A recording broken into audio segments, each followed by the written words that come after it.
If you've been focusing on getting ready for birth, but haven't given much thought to life with a newborn, then you're only halfway there in your preparation. Let me help make the first weeks with your baby so much easier. Go sign up for my Thrive with Your Newborn online postpartum preparation classes at birthfulcourses.com, but you want to do it before baby arrives, so go to birthfulcourses.com today. Welcome to Birthful, Mighty Parent or Parent-to-Be. I'm Adriana Lozada. The biggest risk factor for the most common surgery performed on Earth is not a woman's preferences or risks, but literally which hospital she goes to, like which door she walks through. And that's crazy. That's wrong. Like your number one risk factor should not be the hospital that you show up at. That's OBGYN and ACOG Fellow Dr. Neel Shah, who is a globally recognized expert in designing solutions that improve health with a focus on building equitable and trustworthy systems of care. Dr. Shah is also Assistant Professor of Obstetrics, Gynecology, and Reproductive Biology at Harvard Medical School and co-founder of the March for Moms Association.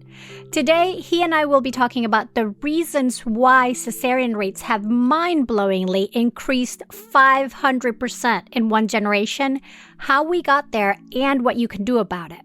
This, of course, is an incredibly relevant conversation within our Models and Places of Birth series, since most births in the U.S. happen at hospitals.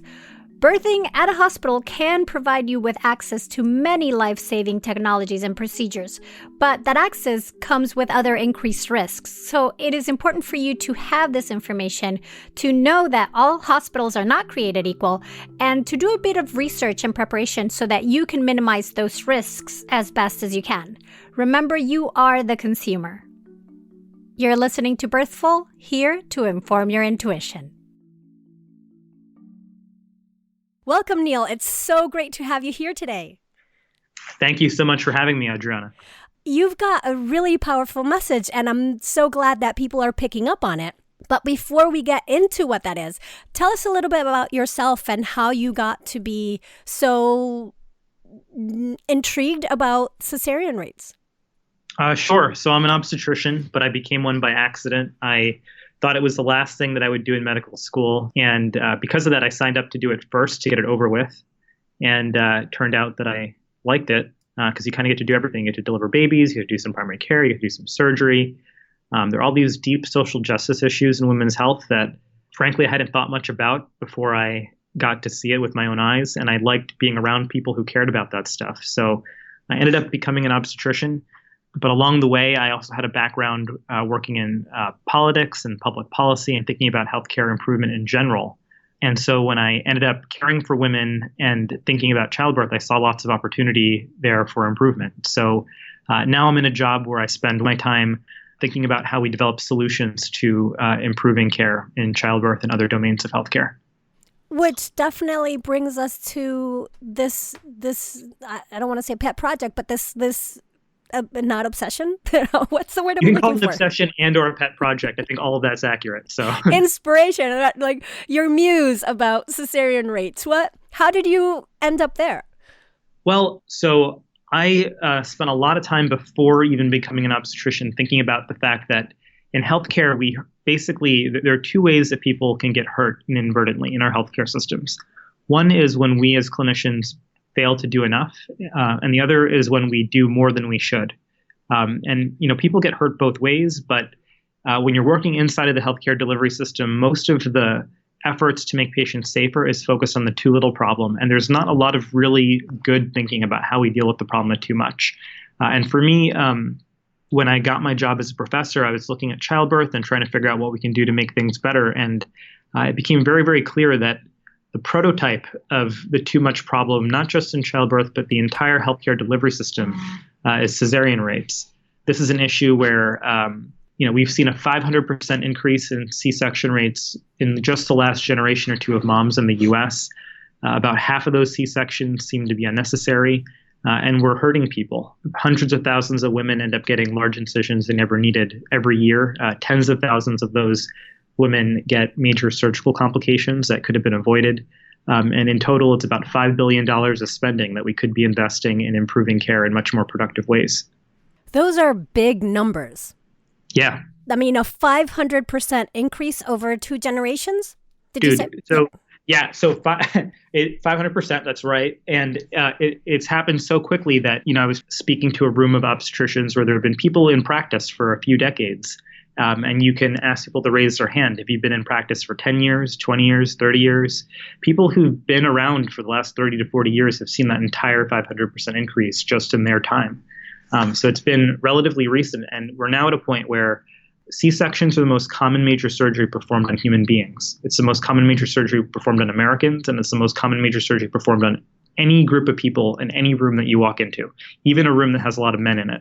It's still the most common major surgery.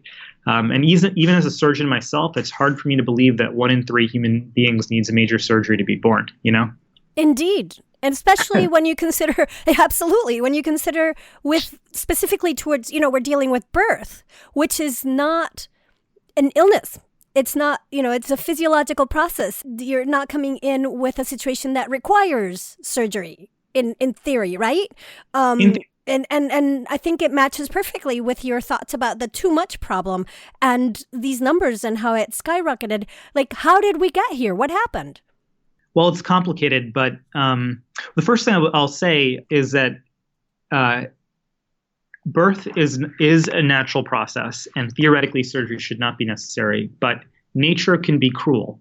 In parts of the world where people don't have access to help, as many as 1 in 10 women can die in childbirth. And so there's a lot about our ability to help each other out that's important. So I don't want to dismiss that, but again, you can hurt people both ways by not doing enough for them and also by doing too much. Oh, no, absolutely. And we love that we've gotten to this place where I think part of that, and correct me if I'm wrong, but the reason why we're doing more cesareans now is because they've become safer and safer and safer. So the risk of a cesarean seems to be less. That's right. The first C-sections, you do a C-section as a last ditch thing. You'd plan on the mom not making it through because they were so dangerous. But because we've gotten so good at doing C-sections, we've made them very safe. And so in the moment when you're doing a C-section, you always feel like you're doing the right thing. Like, I like to joke that I personally always do a C-section that's necessary, because if the baby comes out looking perfect, you think, well, it's a good thing I did a C-section. And if the baby comes out looking blue, you think, well, man, it's a good thing I did a C-section. So it's pretty good to be me because I'm always right. That's the sort of the optics problem. But when you step back, as we talked about, we're doing a lot of harm. And, the reasons why we've seen that 500% increase are mysterious, but a lot of the conventional wisdom doesn't bear out. So, it's not well explained by the fact that moms in the 70s looked different from moms now. Moms are older, there's more obesity, there's more chronic conditions like diabetes and hypertension, there's more in vitro babies, and all of that contributes. But we've seen C-section rates go up in 18-year-olds just as quickly as it's gone up in 35-year-olds. And because there are more 18-year-olds than 35-year-olds out there having babies, the demographic shifts in our country don't really explain what's going on. Reimbursement doesn't explain it very well. Medical malpractice, even though it seems like it should, it doesn't, because during eras when medical malpractice policies haven't changed, it's continued to skyrocket. And then there's this narrative out there that women are demanding C-sections, and it's actually less than 0.5% of moms that request them. And so that doesn't explain a 500% increase either. So then what explains it? Or what have you found? Well, this is going to be a little bit of an abstraction, but basically, over time, as our capabilities in healthcare have grown, so has the complexity of the healthcare system. And, it's interesting to me that in pretty much every other domain of our lives, science has simplified, from how we get around to how we communicate to how we put food on the table. But in healthcare, scientific capability has just rendered tons of complexity. And what complexity creates is more opportunities to mess up. And so if you think about it, the modern labor and delivery unit, it actually looks very different from the way it did in the 70s. A labor and delivery unit that a normal, healthy mom might walk into has all the functionality of a cardiac ICU. An ICU isn't defined by a ventilator. It's defined by the ability to have one nurse per patient. So the cardiac ICU does that. The labor floor does that. The cardiac ICU can monitor heart rates in real time. The labor floor does that all the time. The cardiac ICU can titrate medicines on a minute-to-minute basis. So does the labor floor. The only difference between the labor floor and the cardiac ICU functionally is that on the labor floor, the operating rooms are attached. So what you have is actually the most intense treatment area of the entire hospital for the healthiest patients. And when you look at it that way, it doesn't take a rocket scientist to figure out why we're doing too much. Mm-hmm. And for my listeners, because I know that's something I didn't learn until recently, what does I can't even say it, titrating medicines titrating mean? So basically, it's very common to be hooked up to an IV where, you might get fluids, you might get a medication called Pitocin or oxytocin that helps with your labor or can make your contractions stronger. And with all of these medicines, they usually come in through a drip. So the rate at which these medicines go into your body can be controlled on a minute-to-minute basis. And that's what the nurse is often adjusting on that pole that's next to you on the bed.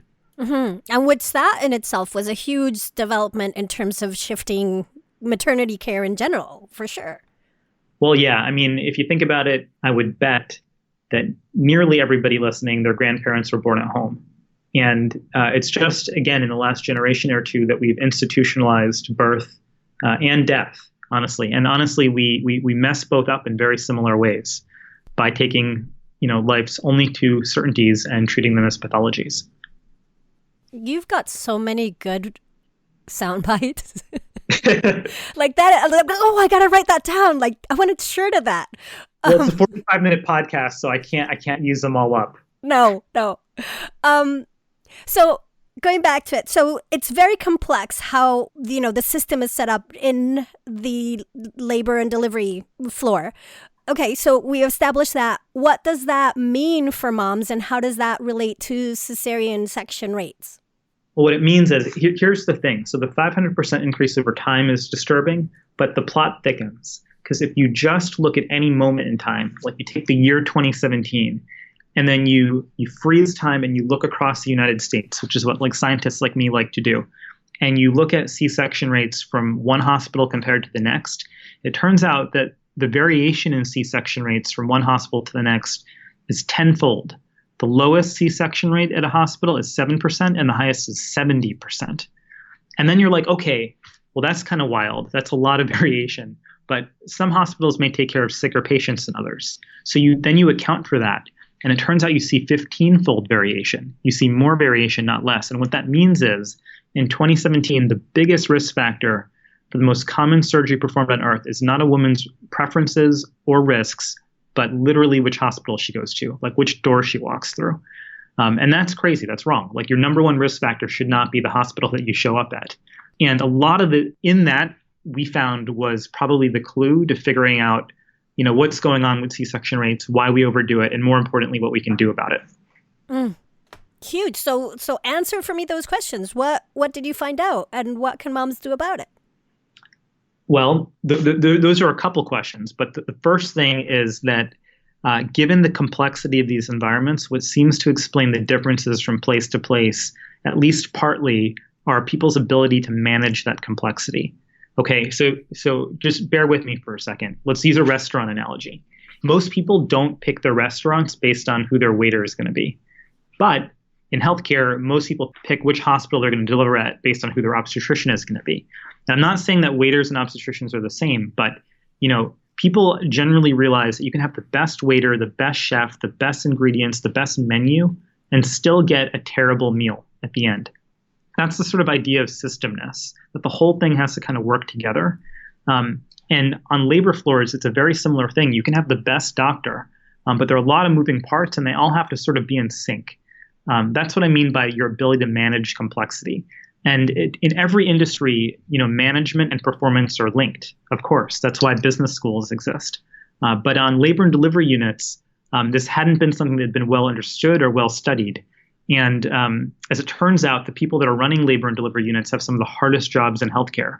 Because if you think about it, if you're the one that's figuring out how to staff your labor floor, you have no idea when your customers are going to show up. And then once they show up, you don't know how long their labor is going to take.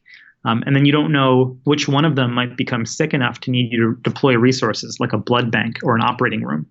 And so that's a really, really difficult management challenge. And we found that there are some people that do it really, really well and other people who do it, frankly, pretty poorly. And the people who do it well are much better prepared to, take safe care of their patients, both in terms of the too little and the too much problem. Did you know that 1 in 8 couples struggle with fertility, or that the risk of miscarriage is sadly more common than breast cancer or diabetes? We don't talk enough about the different fertility challenges that you may be facing. The journey can be expensive, mystifying, and full of disappointment and even shame. On the new podcast, Baby or Bust, host Dr. Laura Shaheen, an OBGYN and reproductive endocrinologist, answers your questions, dispels the myths, and hopefully transforms disappointment into hope. Every episode of Baby or Bust features interviews with experts and real-life infertility survivors to explore answers to questions like, does pineapple help with embryo implantation? And what really causes a miscarriage? Join Dr. Shaheen each week for practical approaches for your fertility journey. You are not alone, really. Find Baby or Bust on Apple Podcasts, Spotify, or wherever you get your podcasts. I get it. By the end of the day, the last decision you want to worry about is what's for dinner. So how about you let Home Chef bring simple, delicious meals right to your door? Home Chef has 20 different chef-curated meal options every week, and you can even customize meals by swapping out types of protein or going for vegetarian-friendly options. And if your schedule gets hectic, Home Chef also has extra quick solutions like their 15-minute recipes, microwave meals, and oven-ready options. Of the recipes we tried, the tilapia coated with tempura mix was truly one of the best fish fry I've ever had, and the roasted broccoli with honey mustard dressing had my daughter asking for more, and she doesn't even like broccoli. For a limited time only, go to homechef.com/birthful for 16 free meals. Again, go to homechef.com/birthful for 16 free meals. So what are some of these conditions that you saw that are more supportive of a lower cesarean rate? Like what constitute a better management of their complexities? Well, one of the biggest, which I'm guessing your audience knows very well, is just being able to provide birth support. We're one of the only areas of healthcare where we've had to professionalize caregiving beyond what the clinicians can do by, there's a whole profession of doulas that act as essentially, coaches and support people. And one of the big differences, I think, is your ability to provide that support by deploying your staff in ways that make sure that the right patient gets the right care at the right time. Usually the way labor floors work, they're not the cash cow for the hospital. They don't make a lot of money. The cardiac ICU, even though it's set up very similarly, makes much more money. And as a result, most labor floors are a little bit strapped. They usually don't have all the nurses they need or all the rooms that they need. And so they're really, really tight on resources and have to figure out how to manage them dynamically and shuffle the deck when things get busy, because you can get these unexpected surges in patient volume or acuity. All that's sort of deep in the weeds and kind of complicated, but the stepped back answer is that it turns out we've got lots of evidence from a management point of view, from a design point of view, that the environment around your doctor or your midwife really, really influences the care that you get. That's really the big insight. Most patients think that the care that they get depends on how they're doing, and the truth is the care that you get depends equally on how everyone else on the labor floor is doing, the other patients and the staff. Right, because if the hospital, if the floor just got full and there's no rooms, and I'm just thinking of one of our local hospitals here that is a small hospital that is now in very high demand, and more often than not, I see it more and more, it's busy, and I'm hearing more, I've been doing this for 10 years, so I do have my own anecdotal comparison, but then they start overflowing labor rooms into the maternity area, right? Empty maternity rooms then become labor rooms, staging and trying to manage all that because you, as you said, you don't know how many people are going to walk in the door and what do you do with them? You got it. We've got some research that is starting to suggest that the difference between showing up on a busy labor floor and a quiet labor floor as a woman is the same thing as aging several years in terms of your risk of getting a C-section or other bad outcomes. Wow. Not that a C-section is a bad outcome in and of itself, but your risk of hemorrhage, your risk of infection, all of that is dependent on what's going on around you. And yeah, Like being on a busy labor floor can be the equivalent of aging like 6-7 years, which in childbirth matters. Right, because you then can jump into that advanced maternal age, that lovely, lovely phrase, advanced maternal age. Right. But I mean, like when we think about risk as clinicians, that's a really powerful framing because, we think about age as a risk for diabetes, hypertension, all kinds of things, in healthcare. And the fact that a busy labor floor can confer the same risk is huge. But it also suggests that when we're trying to develop a solution, we should be developing a solution in that sandbox, and not only thinking about tort reform, Right. So I know that in your studies, it included birth centers as well, right? Yeah, I've spent, it's been such an education for me to spend some time in birth centers. That's right. So I want to get your insights as to how did birth centers compare with their cesarean rates, and of course that would involve a transfer. Was there any difference between a hospital and a birth center in terms generalizing of cesarean rates? Yes, of course. I think there's very different contexts there, but I think there is a lot to be learned from looking at birth centers and comparing them to hospitals. Even though that birth centers are fundamentally set up to take care of a different patient population, and hospitals have to care for low-risk people and high-risk people, and birth centers only have to care for low-risk people, and that sets up different challenges. So I very much appreciate that difference, but it wasn't until I went to a birth center, for instance, that I realized that the birth center assumes that women are going to be walking around in labor, and that changes everything about the way that the workflow goes, the way it's designed. Whereas the hospital, the bed is in the center of the room, and we think of patients and beds almost in synonymous terms when we do facility planning. We have the only part of the hospital that routinely admits people that don't need a bed right away. And that actually blows people's mind when you talk to people who are not in the childbirth world. So that's one big difference. I think birth centers generally are much better about admitting people at the right time and preparing their patients for early labor. Often the sort of ambiguity around early labor is what leads to, upstream interventions before they need to happen. There are a lot of best practices that I saw at birth centers that I think confer lessons that we could try to adopt in hospital settings too. And I also think there's a big opportunity in our country to scale up the availability of birth centers for moms who want that option. And I think that is a huge point because in a lot of places, there isn't the choice. You only can go into this very busy hospital because that's the only thing, or a small hospital in a rural area. And yeah, if the place you walk into to give birth has such an enormous weight on your risk for cesarean, then not having options and choices and variations of that and being able to choose different restaurants, right? Different hospitals, then that plays a very important role in that. That's right. I mean, I think there's room to leverage I think people often don't have choices. Within the degrees of freedom they do have to pick where they go, I think that, there's room to improve the way that people are able to pick the best place to have a baby for them. And, we can talk about that separately.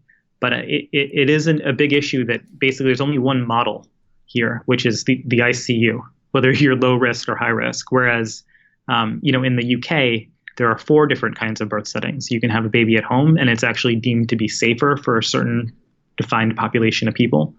You can have a baby in what they call a freestanding birth center, in a alongside birth center that's affiliated with a hospital, or in a normal hospital labor and delivery unit. But women are offered all 4 choices. They can choose what best fits what they want. And yeah, I know you have studied how the UK does their models, and I've read an article that you said, I paraphrased the title, but it was something like, I am an obstetrician and I don't necessarily think all babies should be born in hospitals, or something. What was, am I right? Was more with the title? Is that close enough? Yeah, I mean, so what happened was the UK, they have an institute called the National Institutes for Health and Care Excellence, which is sort of like their FDA. And they're the ones who put out guidelines for their healthcare system to follow. And that institute in the UK said that it was safer, not safe, but safer for a low-risk mom for whom it was her second baby or more to have her baby outside the hospital with a midwife than with an obstetrician in the hospital. Safer. And the argument was that, for the baby, it's basically equivalently safe in terms of the outcomes for the baby. But at the hospital, the risks of getting an unnecessary intervention like a surgery are much, much higher. And the New England Journal of Medicine, which is sort of like the standard bearer for my field, invited me to write a response. And at first I thought, I really like my job. I don't think I want to do that. And frankly, I thought the UK was kind of crazy, having not known very much about how things work over there. But then I read more into it, and I realized that there's nothing inherently safe about a home or a hospital, and that there are totally legitimate reasons to want to have a baby at home. And there's huge opportunity to make homes safer than they are right now, because it's not about the home. There's something magical about it. It's about the system around the home. And similarly, there are safety concerns at hospitals, and there's opportunities to improve hospitals too. So I made the case that, which seemed radical to within my profession, that there could be a reason to want to have a baby at home, and that there could be an opportunity to make homes safer. And maybe that's where we ought to focus, as opposed to just, having a very dichotomous debate about what's inherently safer. Right. And from what I understand, the crux of it goes back to that system, right? Of how well caregivers at home work with caregivers in hospitals to be able to provide that seamless and supportive transfer of care in case of a need for the ICU, basically.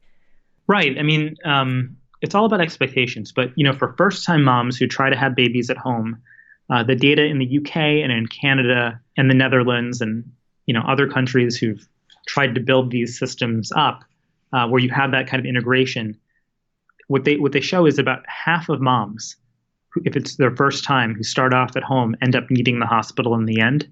And when I first saw that, I was like, man, what are they doing? This is crazy. Why would they set moms up so that half of them end up needing to be transferred to the hospital? And the reason I felt like it was crazy is because I imagined what would happen here in the US, where you'd end up at a hospital, the hospital would say, who are you? I mean, and that's what we're used to seeing. Whereas in the UK, it's not seamless, but it's so much better, right? They send a midwife to you, and you get one-to-one support from a qualified midwife, which is amazing. And then they've got really clear protocols where they transfer you. And within 30 minutes, you end up in a hospital, and they know exactly who you are, and there's a handoff, and it looks and works very different. Yeah. And not all needing, transfers of going to the hospital are because something bad is happening either. It could also be mom decides, that says, what, right, I can't do this. I want an epidural, and I can't get an epidural at home, and I've changed my mind. So let's go in. Which is totally cool, right? And that was the big insight that I tried to convey in that article, was that, a 50% transfer rate isn't a sign of health system failure. It's actually a signal of success. If you're able to successfully transfer 50% of your patients and get really good outcomes, it just depends if you're a glass half full or half empty person. But one way of looking at it is that you're giving half of first-time moms a shot at having their baby at home. And if you really think about it, the only reason to be tethered to a hospital bed under fluorescent lighting when you're having your baby is because you believe it's safer, right? But if that's not the case, why wouldn't you want the intimacy and privacy and comfort of your home? Right. Oh, this is so fascinating. So let's bring it back to that individual mom. Faced with this new information, what can she do to try to not fall into that increased cesarean risk? Well, there's probably a few things that moms can do both individually and collectively, and I want to talk about both. So I think, individually, one thing that seems to make a big difference is being intentional about where you go for care. And I think your relationship with your primary provider, your midwife or your obstetrician, matters a lot, because you see them a lot and they make really consequential decisions for you. And they support you through what is a really remarkable process where your whole body goes through these radical transformations in a really short period of time. But on average, you'll see them 12 times in 9 months. So having that relationship matters a lot, but it equally matters where you'll be delivering your baby. And I think paying attention to the hospital or facility C-section rate matters. And if it's very high, it doesn't mean that you automatically shouldn't go there, but it should be a starting point for conversations about why that's the case and how that might apply to you personally. So I think sort of paying attention to the quality of the facility that you're going to be going to, where C-section rates are a measure of quality, is important.